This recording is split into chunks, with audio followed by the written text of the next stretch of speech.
Hello, my name is Andy, and I'm a Knight of the Word, and I minister for Trinity of Christ Ministries at trinityofchrist.org, O-R-G. And we're doing a Bible study in Genesis today. And if you would like to see more, or you'd like to see them all together, come to trinityofchrist.org, and on the Bible study page, you'll find a list of all the Bible studies that we've recorded. Excuse me. So why don't we get started? And I'll put it up for you to read so that you can read along.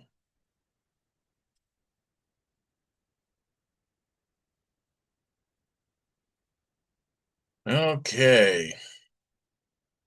We are in Genesis 11, the Tower of Babel.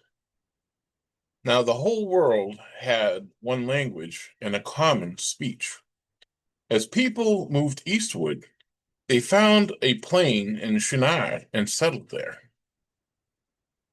They said to each other, "Come, let us make bricks and bake them thoroughly." And they used the bricks instead of stone and tar for mortar.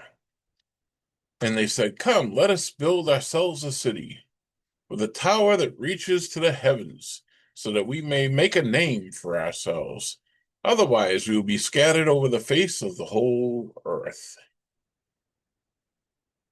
Already pride is getting involved. But the Lord came down to see the city and the tower the people were building.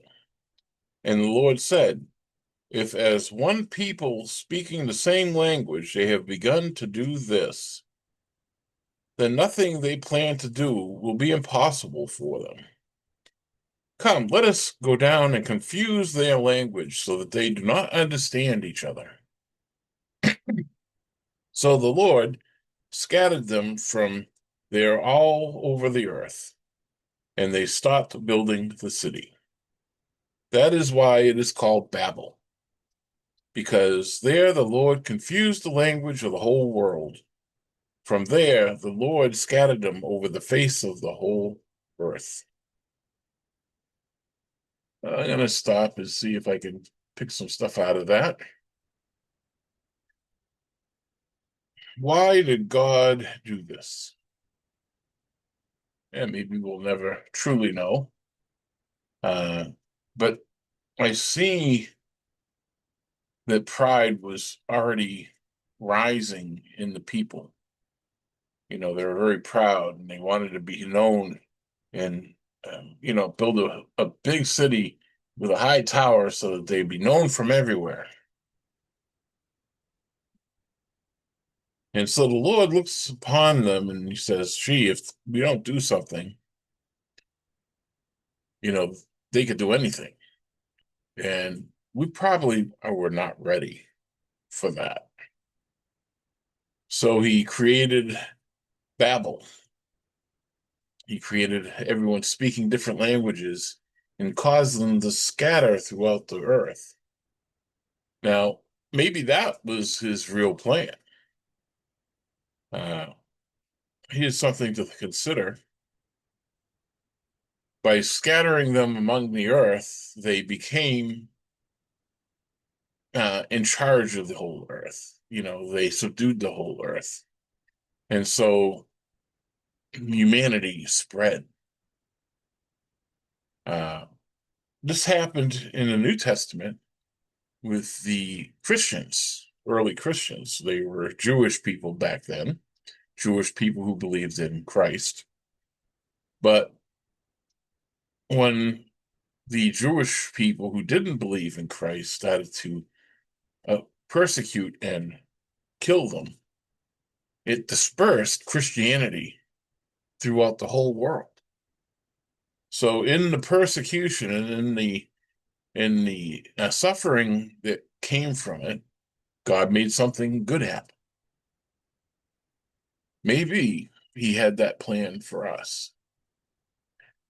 I don't plan to talk for God, but we can use our own intellects to try to understand him. Okay, from Shem to Abram, verse 10. This is the account of Shem's family line. 2 years after the flood, when Shem was 100 years old, he became the father of Arphaxad. And after he became the father of Arphaxad, Shem lived 500 years and had other sons and daughters. When Arphaxad had lived 35 years, he became the father of Shelah. And after he became the father of Shelah, Arphaxad lived 400 years, 403 years, and had other sons and daughters. When Shelah had lived 30 years, he became the father of Eber. And after he became the father of Eber, Shelah lived 403 years and had other sons and daughters. You'll notice they say other sons and daughters because the firstborn are always the ones that were kept track of. Just traditional Jewish tradition. When Eber had lived 34 years, he became the father of Peleg. And after he became the father of Peleg, Eber lived 430 years and had other sons and daughters. Also, the firstborn usually inherited everything. When Peleg had lived 30 years, he became the father of Ro. And after he became the father of Ro, Peleg lived 209 years and had other sons and daughters. When Ro had lived for 32 years, he became the father of Sereg. And after he became the father of Sereg, Ro lived 207 years and had other sons and daughters. It appears that their lifespans are starting to shorten. When Sereg had lived 30 years, he became the father of Nahor. And after he became the father of Nahor, Sereg lived 200 years and had other sons and daughters. And when Nahor had lived 29 years, he became the father of Terah. And after he became the father of Terah, Nahor lived 119 years and had other sons and daughters. And after Terah had lived 70 years, he became the father of Abram, Nahor, and Haran. Okay, I always hate doing the family tree listings. It's dry reading in the Bible, but it's usually important to understand where people come from. You know, the peoples of the Mideast were all born of these families. Abraham's family. This is the account of Terah's family line. Terah became the father of Abram, Nahor, and Haran. And Haran became the father of Lot. And while his father Terah was still alive, Haran died in Ur of the Chaldeans, in the land of his birth. Abram and Nahor both married. The name of Abram's wife was Sarai, and the name of Nahor's wife was Milcah. And she was the daughter of Haran, and the father of both Milcah and Iscah. Now Sarai was childless because she was not able to conceive. Terah took his son Abram, his grandson Lot, son of Haran, and his daughter-in-law Sarai, and the wife of his son Abram, and together they set out from Ur of the Chaldeans to go to Canaan. But when he came to Haran, they settled there. Terah lived 205 years, and he died in Haran. Now, take note that Abram's wife, Sarai, could not conceive. This is important because most of the most famous and the most important people to be born first had something that was weird about it. In the case of Sarai, couldn't conceive until she was very old. In the case of John the Baptist's mother, she didn't conceive until she was very, very old. And so you see, important people come from these births. They're part of the plan.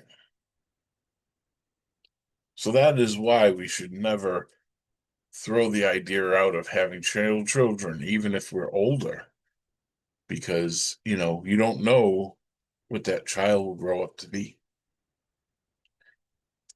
And that'll conclude our Bible study today. We will continue generating these every week. So, like I said, if you want to read what we've done so far, go to trinityofchrist.org and you will find the Bible studies all there. And then you can continue and not wonder, well, what's happening next week. Okay, well, God bless.